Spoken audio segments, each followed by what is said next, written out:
Painted, painless learning. જય હિન્દ. આજના સેશનની અંદર જે 20 મિનિટનો કાર્યક્રમ થવાનો છે આખા વર્ષ દરમિયાન એટલો યુઝફુલ રહેશે. દરરોજે દરરોજ આપણે મહેનત કરતા હોય એના કરતા આખા વર્ષમાં મહેનત કરતા હોય એના કરતા મહિને મહિને અઠવાડિયે અઠવાડિયે આપણે જે રિવિઝન કરતા હોય. ઘણા બધા સ્ટુડન્ટ્સના ક્વેશ્ચન્સ હતા, ક્યાંક ને ક્યાંક કમેન્ટમાં આવતા હતા, ક્યાંક ને ક્યાંક ઘણા સ્ટુડન્ટ્સ ઓફિસમાં આવીને પૂછતા હતા કે સર વાંચીએ છીએ યાદ નથી રહેતું. યાદ રહે છે, એક્ઝામમાં યાદ નથી આવતું તો ડખો થાય હે ને. તો એક્ઝામમાં યાદ આવે અને વાંચેલું છે એ લખી શકીએ તો માર્ક્સ આવે. ઓવરઓલ આપણે ઓનલાઈન ઓફલાઈન બધી મહેનત છે એ કોના હાટું કરતા હોઈએ?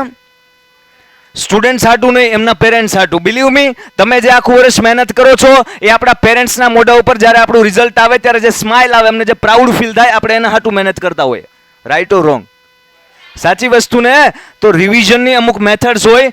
આખો દિવસ કબીર કબીર કબીર કબીર ઓળખો? કબીર બહુ બધા વર્ષો પહેલા કહીને ગયા છે કે કબીર કહે કે ગયે રટ રટ કે તોતા હોય કભી ના ટોટર બન. કબીર એમ કહીને ગયા છે, રટી રટીને વાંચી વાંચીને પોપટ થઈ ગયો.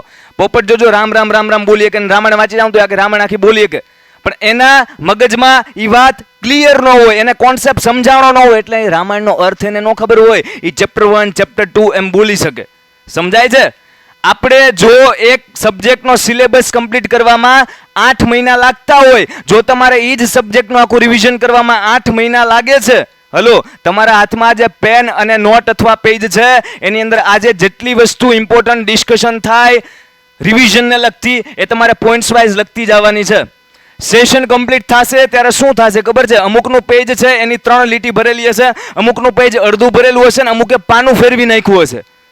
એ નક્કી કરશે કે તમારી કેપેસિટી શું છે આ 20 મિનિટની અંદર શીખવાની. જો 20 મિનિટમાં તમે આટલું શીખી શકો છો કે એક પેજ ભરી શકો, તો તમે આખા વર્ષ દરમિયાન દરેક લેક્ચરની અંદર કેટલું બધું શીખતા હોય. એટલે પોતપોતાની કેપેસિટી હોય. તો ટૂંકમાં આખું વર્ષ દરમિયાન જે રિવિઝન કરીએ તો એ રિવિઝનનો મતલબ શું છે? ધારો કે સર કોઈ લેક્ચરની અંદર સરે અમને 55 મિનિટ છે એ કાંઈક ભણાવ્યું. શું કહું છું? કોઈ પણ એક સબ્જેક્ટ ઉપાડી લો, ઇંગ્લિશ આપણે ઉપાડીએ, ચાલો ટેન્સ નામનો ટોપિક. સરે ટેન્સ ચાલુ કર્યા અને ટેન્સ છે 55 મિનિટ સમજાવ્યા. સાદો વર્તમાન કાળ ને ભૂતકાળને એમ નહીં, ટેન્સનો મતલબ સમજાવો કે what is the actual meaning of tense. તો એ સમજાવતા 55 મિનિટ થાય, પણ તમને એવું લાગે છે કે ટેન્સનું રિવિઝન કરવામાં 55 મિનિટ થાય? જો તમારે રિવિઝન કરવામાં 55 મિનિટ થતી હોય ને તો શું કાર્યક્રમ થાય ખબર છે? 2-3 હજાર વર્ષે, હા 2-3 હજાર વર્ષે તમે 10માના ટોપર બની શકો, તમે 12માના ટોપર બની શકો. ખ્યાલ આવે છે? આપણે એક જ વર્ષ આપણને મળે છે અને આ એક જ વર્ષની અંદર ટોપર બનવાનું છે. યાદ કરો પહેલો દિવસ કે જ્યારે તમે નક્કી કર્યું હશે, ક્લાસમાં આવ્યા હશો ત્યારે કે સર મારે 85% આવશે, કોઈ કે 92% આવશે. સાહેબ મારે 60 આવતા હતા, મારે 75 આવશે.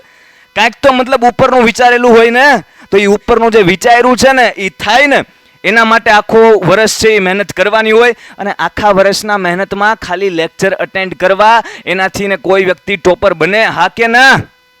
કોઈ વ્યક્તિ ટોપર બને તો શું કાર્યક્રમ થાય સમજો. તમે સ્કૂલે જાઓ કે કોલેજે જાઓ, ક્લાસે આવો, ઘરે જઈને હોમવર્ક કરો, પછી પાછો સવારે હુઈને ટાઈમ થઈ જાય ને સ્કૂલનો, તો પછી સવારે પાછા નિહાળે, પછી પાછું ટ્યુશન, વચમાં એકાદું હોવાનું સેશન આવી જાય બપોરના, હે પછી પાછો રોંઢાનો ટાઈમ થઈ જાય. ટૂંકમાં આ ચકડું હાલ્યા જ રાખે. જો એ ચકડાની અંદર આપણે ફસાઈ ગયા તો એમાં કઈ રિવિઝનનો ટાઈમ આવતો? સાહેબ અમારે તો ટેસ્ટ હોય તો અમે વાંચવી તો છીએ. તો ટેસ્ટ હોય ત્યારે વાંચો છો, એ પરાણે રિવિઝન કરતા હોય ને એવું થાય છે, અને એ તે રિવિઝન નથી થતું ભાઈ.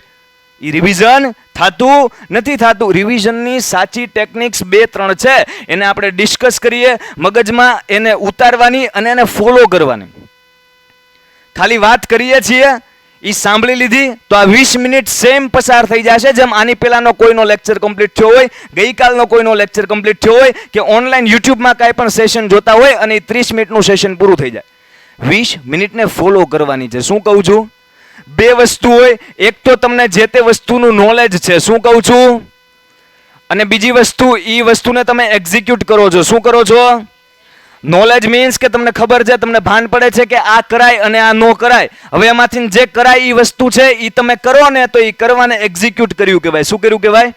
If you don't execute anything in your life then you will never get the result. જો તમે કોઈ દિવસ એક્ઝિક્યુટ નથી કરતા, જે તમે વિચારો તમને કોઈ દિવસે રિઝલ્ટ મળશે?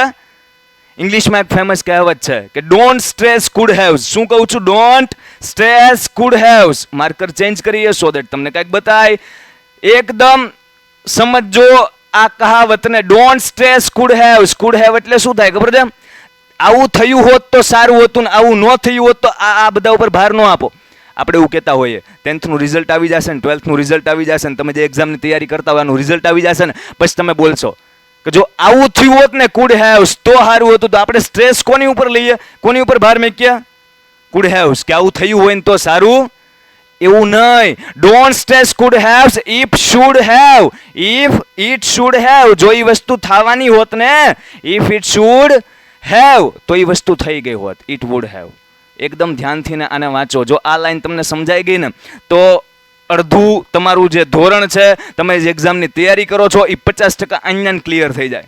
ડોન્ટ સ્ટ્રેસ કુડ હેવ્સ, જે વસ્તુ થઈ કે ન થઈ કે તમે એમ વિચારો કે સાહેબ આ થયું હોત તો વધારે સારું હતું.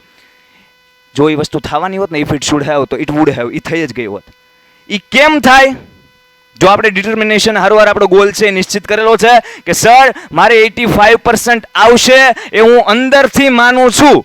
ખાલી તમને કહેવા કે પેરેન્ટ્સને રાજી કરવા 10 કે 11 મહિના વાત બોલું કે પપ્પા આપણે 85% આવશે, મમ્મી આપણે 85% આવશે, એની કરતાં જો તમે તમારી જાતને એકવાર અંદરથી ને કહી દો ને કે ભાઈ આપણે 85% આવશે, તો પછી જે ભાઈને જે કહે ને એ મહેનત જે થાય ને એ દિલથી થાય. તો આવે ન આવે, સમજાય છે? તો એના માટે રિવિઝન જરૂરી છે. શું જરૂરી છે? રિવિઝન. અને રિવિઝનની અમુક મેથડ્સ હોય એની ફટાફટ ચર્ચા કરીએ છીએ. તમે જો આ મેથડ્સને મગજમાં ઉતારી લીધી તો સીધી વાત છે કે તમને ટોપર બનતા કોઈ રોકી શકે? એક પરંપરા હાલી આવે છે, ભારતમાં નહીં, કેનેડામાં નહીં, ઓસ્ટ્રેલિયામાં નહીં, ઓલ ઓવર ધ વર્લ્ડ આવો રિવાજ છે. તમે સમજો કે આ ધારો કે આપણો આ ક્લાસ છે. હવે આપણા ક્લાસની અંદર તમે જોજો જે લોકો 8th ની અંદર ટોપર હશે ને તો એ 9th માં ટોપર હશે. જે 9th માં ટોપર હતા ને જેને 90% આવ્યા એ 10th માં ટોપર હશે. પેપર તો ગુજરાતી, અંગ્રેજી, હિન્દી 3-4 ભાષામાં આવે, સંસ્કૃતમાં જો કદાચ લેટિન ભાષાની અંદર એ પેપર આવતો હોય ને તો અત્યાર સુધી જે ટોપર હતા ને એ ટોપર જ હોય, એ ટોપર બને. સમજો મારી વાતને. જો કદાચ લેટિન ભાષામાં, ગ્રીક ભાષામાં પેપર આવે ને તો જે ટોપર છે ને એ તોય ટોપર રહે. કેમ? કેમ કે બાકી બધા તો નોર્મલ છે. ટોપર એને જ કહેવાય ને કે જે એક્સ્ટ્રા મહેનત કરે. તો એને લેંગ્વેજથી ફરક નથી પડતો, અને અઘરું હેલાથી ફરક નથી પડતો. એ જે આખા વર્ષ દરમિયાન ભણે છે એનું રિવિઝન કરે છે, અને રિવિઝન એકમાત્ર એવો રસ્તો છે કે જેનાથી ને વધારે સારા માર્ક મેળવી શકાય. તો વધારે સારા માર્ક મેળવવાને સ્ટોપર કહેવાય. ક્લિયર થાય છે વસ્તુ? એટલે કોઈ પણ બહાનું આપણે કરીએ કે સાહેબ પેપર અઘરો હતો, સાહેબ સિલેબસ મને નહોતી ખબર, સાહેબે 30 માર્કનો પેપર કીધું તો 25 માર્કનો પૂછો તો સારું ને? ખ્યાલ આવે છે? એટલે જો તમે એવા બહાના ગોતો તો પછી ટોપર બનવાના સપનાથી દૂર જતા જાય છે. If you want to be a topper, જો ટોપર બનવા માંગો છો તો આ વસ્તુ ફોલો કરવાની. It is not compulsory. આ કાંઈ ફરજિયાત હોય? કરવું હોય તો કરવાનું, ન કરવું હોય તો ન. જેને કરવું છે એના માટે રિવિઝનની અમુક મેથડ્સ હોય. એક મેથડને કહી દો શોર્ટ રિવિઝન. શું કહું છું? એક રિવિઝન છે લોંગ ટાઈમ રિવિઝન. કેવું રિવિઝન છે? હવે આ જે શોર્ટ ટાઈમ રિવિઝન છે અને લોંગ ટાઈમ રિવિઝન છે એને આપણે એકદમ બ્રીફમાં સમજીએ. જે શોર્ટ ટાઈમ રિવિઝન છે, ફર્સ્ટ નંબરનું રિવિઝન, એ કઈ રીતનું હોય? ગેસ કે તમે આજે છે એ સોશિયલ સાયન્સનો લેક્ચર અટેન્ડ કર્યો, સરે છે તમને 55 મિનિટ મસ્ત મજાનું સમજાવ્યું, ભણાવ્યું, 5 મિનિટમાં તમારા ડાઉટ, ક્વેશ્ચન આન્સર એ કાર્યક્રમ થયો. હવે આ સેશન કમ્પ્લીટ થયો એ પછી બીજો લેક્ચર આવે. થાય કે ન થાય આવું? એક લેક્ચર પછી બીજો લેક્ચર. તો એ દરમિયાન 5 મિનિટ તમને મળે. એ 5 મિનિટ તમને પાણી પીવા, ફ્રેશ થવા અને રિવિઝન કરવા માટે મળે છે. પણ એ દરેક વિદ્યાર્થી માટે નથી. ક્લાસમાં 50 વિદ્યાર્થી બેઠા હોય તો એ ક્લાસમાંથી ને 5 વિદ્યાર્થી માટે તે એ જે રિસેસ છે 5 મિનિટનો એ પાણી પીવા, ફ્રેશ થવા અને રિવિઝન કરવા માટે અલગ આંગળી છે, સમજજો. આ આંગળી આ બધાને વિચાર ન આવે, બાકી બધા હાટું આ 2 આંગળી કોમન છે, પાણી પીવા અને ફ્રેશ થવા. એ જે 5ના મગજમાં એક્સ્ટ્રા કંઈક અલગ હટીને આવ્યું ને એ ટોપર બને. ખ્યાલ આવે છે? એટલે આ વસ્તુ કમ્પલસરી ન હોય. આખા વર્ષ દરમિયાન તમે વિચાર કરો, લેક્ચર કમ્પ્લીટ થયો, સરે 55 મિનિટનું સેશન મસ્ત મજાનું સમજાવ્યું, તમને સમજાણું. હવે એને એ વાતને રિવિઝન કરતા 2 મિનિટ થાય. 2 મિનિટ થાય. સરે તમને કંઈક વારસો સમજાયો હોય તો હવે એની અંદર જેટલા પોઈન્ટ્સ આવતા હોય ઇમ્પોર્ટન્ટ, તમે લેક્ચર દરમિયાન અંડરલાઈન કરતા જતા હોય, તમને એવું લાગતું હોય, હવે એને તમે એકવાર આમ ફટાફટ રિવાઇઝ કરો, કેટલી મિનિટ થાય? પહેલી વાર રિવિઝન કરો ત્યારે 2-4 મિનિટ થાય. બીજી વાર રિવિઝન કરો ત્યારે 1-1.5 મિનિટ થાય. ત્રીજી વાર ખાલી આમ નજર ફેરવવાની હોય ને સેકન્ડોની રમતમાં 55 મિનિટનો સેશન છે રિવાઇઝ થઈ જાય. થાય ન થાય? તો કેટલી ઇમ્પોર્ટન્ટ વસ્તુ. આને શોર્ટ રિવિઝન કહેવાય. શું કહેવાય? કે જ્યાં સમય મળે એક જણાને કોઈકે પૂછ્યું તમારું દિવસનું ટાઈમ ટેબલ શું વાંચવાનું, એમ સાંભળજો, બહુ અગત્યની વસ્તુ. તમારું દિવસનું વાંચવાનું ટાઈમ ટેબલ શું? તો ઓલાએ આન્સર આપ્યો, દિવસનું નહીં ભલા માણસ, રાતનું નહીં, મારું ટાઈમ ટેબલ કેવું, આપણે નોર્મલ એવી એક્સપેક્ટેશન હોય ને કે સવારે 6 વાગે જાગીશ, પછી આટલું આ વાંચીશ. નહીં, એણે આન્સર આપ્યો કે મારા વાંચવાનું આખા દિવસ અને રાતનું ટાઈમ ટેબલ એવું કે હું જમું, ખાવું, પીવું, હું મારી શારીરિક ક્રિયા આ સમય દરમિયાન આ સિવાય જેટલો સમય મળે ને એ મારે વાંચવાનું. સમજાય? જમવું, ખાવું, પીવું, હું આની કરતા જેટલો સમય એક્સ્ટ્રા મળે છે આખા સમય દરમિયાન મારે શું કરવાનું? વાંચવાનું. તો પછી એક્ઝામ ક્રેક કરે ન કરે, એ ટોપર બને ન બને? હે, આપણે કાર્યક્રમ કેવો કરતા હોય ખબર છે સાહેબ? આપણે 6 વાગે જાગી જઈએ, 7 વાગ્યા સુધીમાં ફ્રેશ થઈને 7:30 નિશાળ હોય એટલે નિશાળ, બપોરેથી ને બપોર સુધી ટૂંકમાં ત્યાં પીડા લઈએ, પીડા એન્જોય કરવાની હોય, સ્ટડીને એન્જોય કરવાની હોય. પણ ઠીક છે, પછી પાછા બપોરે ઘડીક હોમવર્ક કરીને સૂઈ જાય, જમી કાઢવીને પછી સાંજે પાછો ક્લાસનો ટાઈમ થઈ જાય તો ક્લાસ, અને સાંજે પાછા જમી કાઢવીને થોડુંક લેશન કાલ નિશાળે જવાનું હોય, હે, તો એનું લેશન પતાવીને સૂઈ જાય અને પછી પાછી સેમ સાયકલ. યાદ રાખજો, જો સાયકલમાં આ રીતના ફસાઈ ગયા ને તો પછી ટોપર બનવાના સપનાથી ને દૂર દૂર આગે જતા જાઓ છો. અને જો પેરેન્ટ્સને પ્રાઉડ ફીલ કરાવવું છે તો અત્યારના આપણો એક જ કામ છે, શું છે? ટુ સ્ટડી, ભણવું, શીખવું. સમજાય છે? ઘરે જઈને કોઈ દિવસે ટેસ્ટના માર્ક પેરેન્ટ્સને બતાવ્યા હોય કે પપ્પા 30માંથી ને 28 આવ્યા, અને પછી તમે એમનો ફેસ જોયો હોય તો એ જે આનંદ મળે, બિલીવ મી, એ આનંદ બીજે બહુ ઓછે મળશે. સાચું ખોટું ખ્યાલ આવે છે? તો આપણે કોની હાટું મહેનત કરીએ છીએ? આપણા પેરેન્ટ્સ હાટું. તો પહેલી વાત થઈ શોર્ટ ટર્મ રિવિઝનની, કે જે તમે લેક્ચર કમ્પ્લીટ થાય અને સમય 5 મિનિટ મળે તો તમે એની અંદર કરી શકો. બીજું છે લોંગ ટાઈમ રિવિઝન. શું રિવિઝન છે? ઘણા સ્ટુડન્ટ્સ આવું કરે, ભલા માણસ, એક અઠવાડિયાનો સિલેબસ હોય ને તો એ આખા અઠવાડિયાનો સિલેબસ વાંચવા સન્ડે બેહે, એટલે કે રવિવારે રજા હોય તો સન્ડે અડધા દિવસ સુધી રિવિઝન જ કરતા હોય, અડધા દિવસ સુધી, ઘણા આખા દિવસ સુધી. એમ મગજને કાંઈ આરામ આપવાનો કે આવું કાંઈ છે જ નહીં, એ આખું અઠવાડિયું ભણશે ને સન્ડે આખો. રિવિઝન કોને કહેવાય? જેટલો ટાઈમ શીખવામાં લાગ્યો છે એટલો ટાઈમ વાંચવામાં ન લાગવો જોઈએ, નકર તમે રટ્ટો મારો છો, ગોખો છો.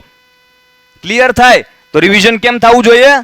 ફટાફટ થવું જોઈએ. તો લોંગ ટાઈમ રિવિઝન છે એ તમે મંથલી કરી શકો, વીકલી કરી શકો, તમારે અઠવાડિયે કરવું હોય તો તમે અઠવાડિયે કરો, મહિને કરવું હોય તો મહિને કરો, અને એક્ઝામ ટાણે ફાઇનલ એક્ઝામમાં તો કરવાના જ છો, હે ને?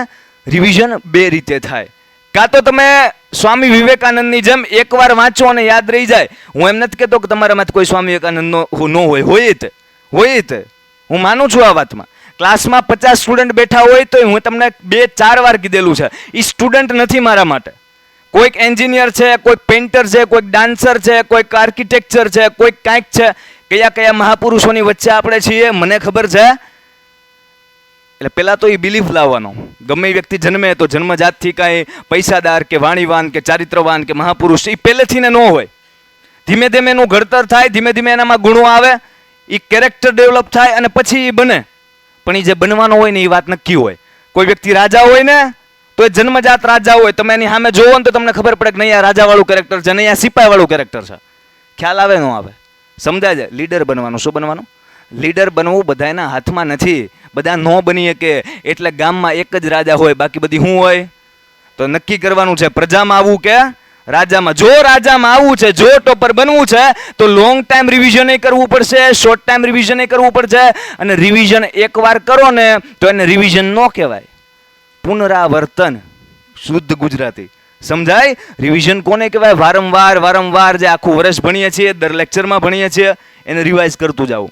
અને ટેસ્ટ હોય ત્યારે થોડુંક જાજુ રિવિઝન કરી નાખવું. તો રિવિઝનના બેનિફિટ મારે તમને સમજાવવાની જરૂર નથી, યુ આર ઓલરેડી નો કે આનાથી ને શું થાય?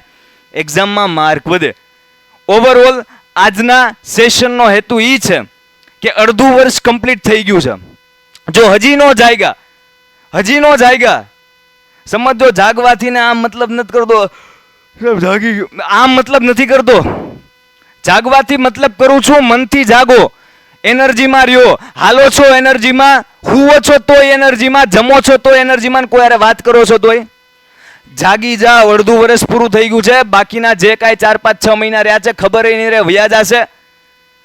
વર્ષ પૂરું થઈ જાય અને પછી એમ થશે કે સાહેબ કુડ હેવ્સ, કદાચ જો આવું થયું. હવે એ નો થાય, એ સમય વયો ગયો ને. જો એ થવાનું હોત, ઇફ ઇટ શુડ હેવ તો ઇટ વુડ હેવ, થઈ ગયું હોત. તો એ સમય હજી આપણી પાસે છે. ઇમેજિન કરો ફેબ્રુઆરી મંથ આવી ગયો છે અને તમારી એક્ઝામ ચાલુ થવાની છે.